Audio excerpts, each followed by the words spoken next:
livestock farmers, particularly those that are looking at either if they're running stockers, yearlings, or they're grass finishing, cover crops offer them an opportunity to be able to put in warm and cool season annuals that both augment and extend their perennial pastures. So it allows them opportunity to be able to use the perennial pastures to their best advantage, but yet take advantage of the annuals that are growing alongside those perennials. You know, first of all, you've got to consider why use cover crops to augment my perennials. And one of the considerations is that oftentimes we may have sort of stale perennial pastures where they have sort of reached a peak of productivity and have started to really nosedive in their production capacity. And being able to go into those types of pastures and regenerate them with a complex cover can provide some enormous benefits.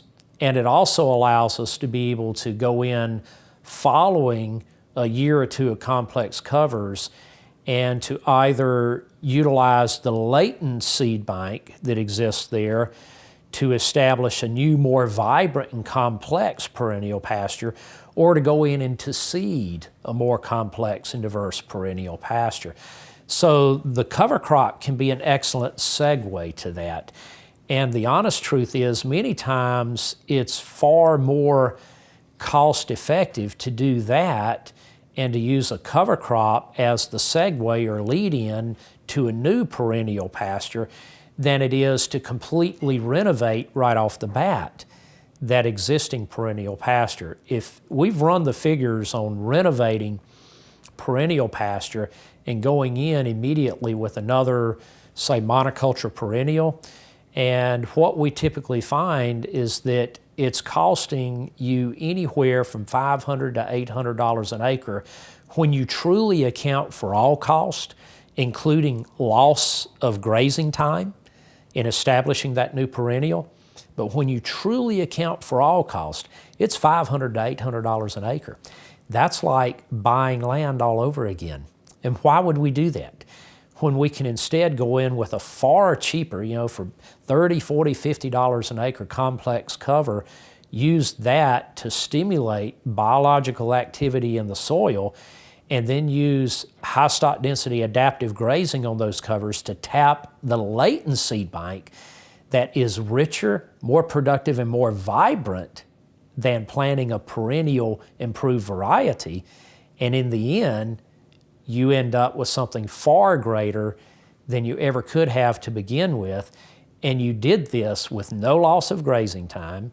You did this with no huge outlay of $500 to $800 an acre. And you did this while being able to generate even more revenue from those acres than you were generating beforehand.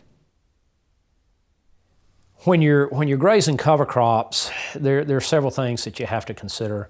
First of all, you want to be able to have multiple grazings off that cover crop. And with many of these cover crops or these annuals, that means that you don't want to go in and hammer them and take them all the way down to the ground. That's not going to allow effective regrowth and response from those cover crops. So a typical rule of thumb is I don't want my livestock to take more than 50% of the available forage dry matter at any one given grazing. And for instance, with a warm season crop, when we're looking at things like the sorghum sedans, the millets, and the grazing corn, if they take them too far down, then you're not going to get good regrowth off of those warm season annual grasses. So what I typically look at there is I'll go in when those covers are 3 foot tall or taller, and not let my cattle take them down below about 14 to 15 inches.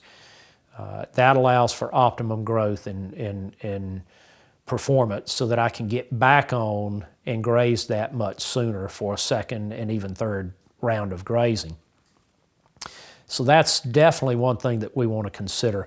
The other thing that we have to consider with these cover crops is that particularly if we've gone in on farm ground that's been tilled and so forth, softer ground, then we have to consider hoof impact on that ground, pugging and those types of things. So we have to be cognizant of moisture conditions in the soil when we go in to graze. If the soil is too wet, then we may want to avoid grazing altogether at that point in time and wait till the soil dries up a little bit, it's a little firmer. We'll hold those cattle up better. Or we may need to go in at significantly lower stock densities so that we spread those cattle out a little bit to prevent pugging. So that's definitely something that we have to consider, particularly in grazing and when we have wet periods in the spring or wet periods in the winter.